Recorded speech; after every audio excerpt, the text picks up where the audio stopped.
What's up? This is cross-leg content on the couch with Dan Bolton. I want to tell you about how I just signed up with a coach and I've never seen his face.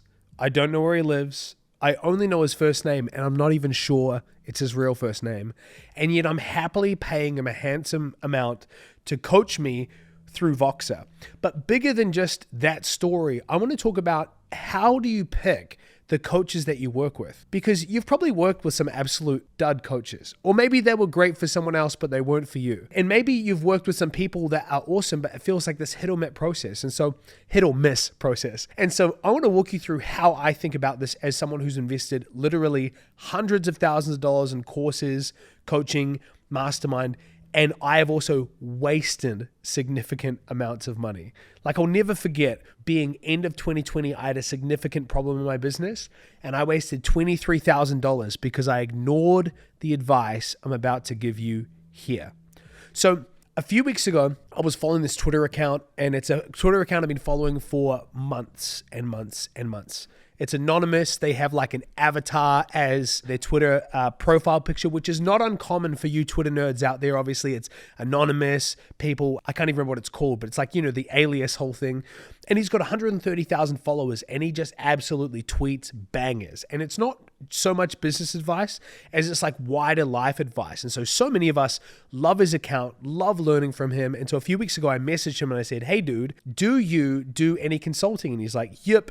Sales page, has all the instructions. I said, great, buying now, and here I am. And the experience so far has been amazing, but it's because even though I don't know his name, which is hilarious, right? I don't know where he lives. I don't really know anything about him. I didn't even know his age until last night, which blew me away. I follow these criteria to a T. And so if you're looking to hire a coach, there are 4 things you need to do and you need to ask yourself to make sure that you're actually making an investment that will not only pay off monetarily, but will be an enjoyable process. Okay, so number 1, when you are hiring a coach, whether it's a health coach, whether it's a business coach, this is the first question you have to ask yourself. Do they solve the problem that I have?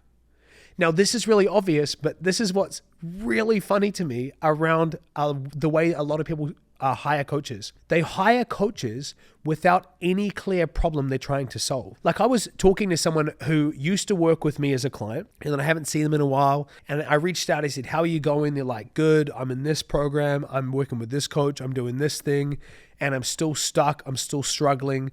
To be honest, I shouldn't have invested in any of them. And I said, oh, that's interesting. Like, what are you focused on with those coaches? What problems are you trying to solve? And he said, oh, I'm not even really sure.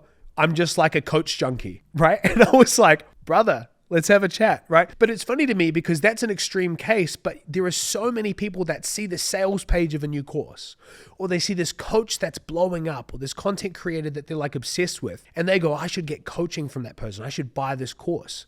The first question you have to ask yourself is, what problem do I have? Like, what problem do I want to solve? And does this person explicitly say they solve this problem? So when I wasted $23,000 in 2020, firstly, that was a heck of a lot of money for me back then. And I was in New Zealand dollars and that was in USD. Like this was freaking a lot of money. But I didn't do my due diligence around what this program and this coach was actually trying to do. There was a problem that I had, and there was the kind of topic that he was an expert in, and then there was the program that he had, which was not really for the problem that I wanted to solve. This sounds funny and sounds silly, but your journey to finding the perfect coach for you starts with isolating the problem you're trying to get solved in the first place. That's number 1. Number 2, and the first 2 are obvious, the second 2 are maybe less obvious. Number 2, they have a proven track record of helping people who are just like you. So this is really important. And I want to say from the outset, this doesn't mean you don't give people a shot who are just starting out. Because as coaches ourselves, right, as content creators, as creators of all kinds, people have to believe in us at some point, right? Before we have our first subscriber, there's some person who has to take the leap and believe in us. Hey, this might be worth sticking around for. Before we make any sales, there's going to be someone who buys that first thing. So it doesn't mean you don't give people a chance, but there are 3 types of experts that you need to understand the differences between, and you need to know which one you need based on the problem you're trying to solve. So there are 3 types of experts. There is a research expert, there is a results expert, and then there is the combination of the 2, which is the role model expert. So let me break this down. The book Think and Grow Rich was written by Napoleon Hill. Napoleon Hill was not rich when he wrote it. He interviewed lots of rich people, compiled their ideas, and put a book together that's now one of the best-selling, most impactful books of all time. So that's clearly a great medium to help people, is just simply through research. But what you need to understand is when you are hiring a coach, do you need someone who has done it or simply someone who knows how it can be done?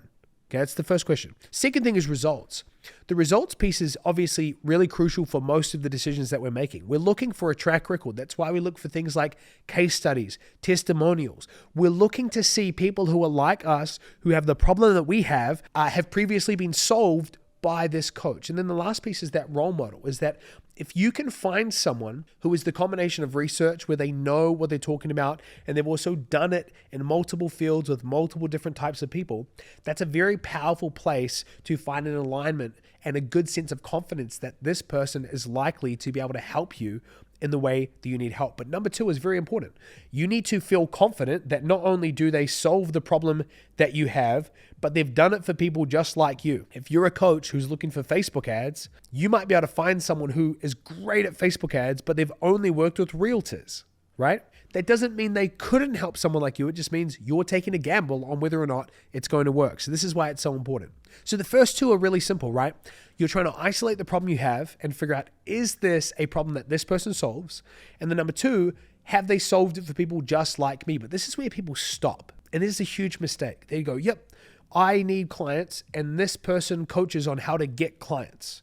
I need to lose weight, and this person coaches on how to lose weight, and they've done it for people like me. Look at these testimonials and these screenshots. Fantastic. Oftentimes, if you answer those two questions correctly, you might get an ROI, but you might not enjoy the process. And that's where the second two pieces come in. And this is where you don't just go from jumping from course to course or becoming a coach junkie like my friend I referred to earlier.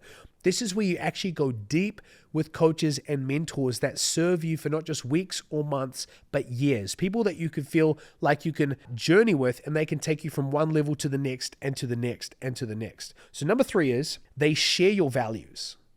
So this is such a key thing to think about. A great filter for picking a coach is, does this person seem like the type of person I would want to spend my day off with? Right? In Kiwi land, I don't drink anymore, but getting beers is like commonplace. So the question would be, is this someone I would want to get a beer with? And when you ask that layer of question for the coach that you're trying to work with, you might realize that this person has the expertise, they have the track record, but actually we're really different and we see the world different. And this person is willing to hustle and sacrifice to hit his goals, but I am married and have kids, and actually my days of mindlessly hustling are behind me. That's not my value anymore. And so you might find a person that has the right strategy but the wrong values, in which case that's probably not someone that you should work with, right? You need to have aligned values. Another extreme example is politics. I'm not suggesting you shouldn't work with people who have different political opinions than you, but if your political positioning, your opinions are your identity, and you're about to work with someone who has the opposite political opinions, you need to understand that there might be a lot of friction. So it's not about working with people who are similar to you in every single way, who think exactly the way that you do. That's not what I'm saying.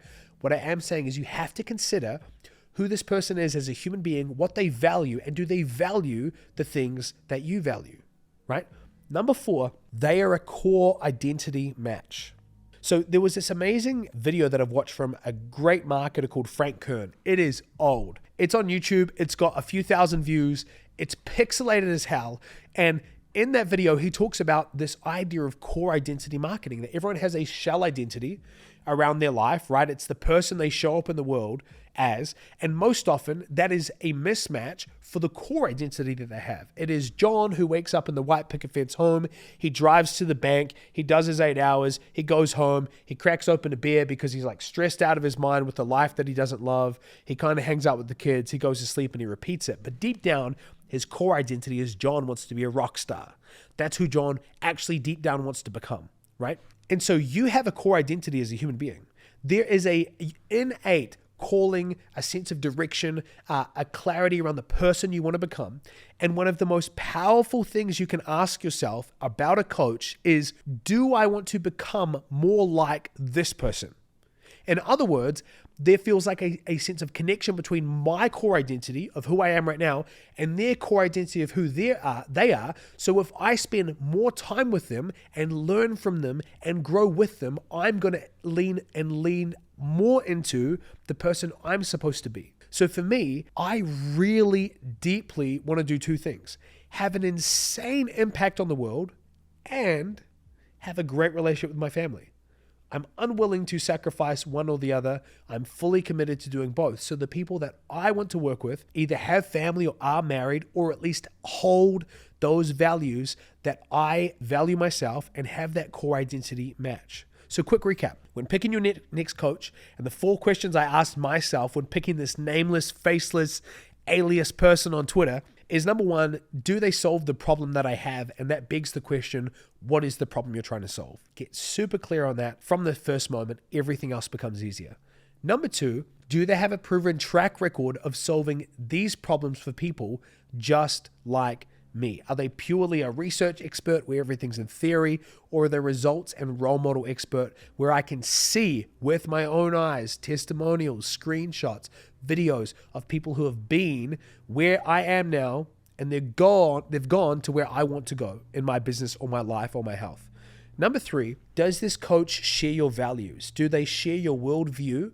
Do they see things the way that you see things or the way you wish to see things, right? You don't just want to work with someone who you think is smart but you can't stand. You want to be able to work with someone who you feel like you could even spend your day off with. And then number 4, you want to find someone who's a core identity match.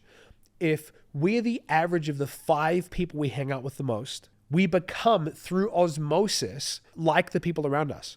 There is probably no other role in our life like a coach that actually affects the person we're becoming, because we're listening to hours of them talk in most cases, right? We're asking them questions, they say stuff, we do things. And so you need to make sure that the person you're taking advice from, the person that is leading you, that you're following, actually is the type of person you want to become more like. You can't compartmentalize. You can't say, I want to learn from them just around this, and then I will ignore the fact that their life is a train wreck. It doesn't really work like that. You have to find alignment in all 4 of these things. So crazy thing for me around hiring someone I don't know, but I've hired many people over the course of the years. I've made many bad investments, but I'm making more and more good investments these days because I'm asking myself these 4 questions and looking at these 4 areas. So hopefully this is helpful for you, and I'll catch you in another video.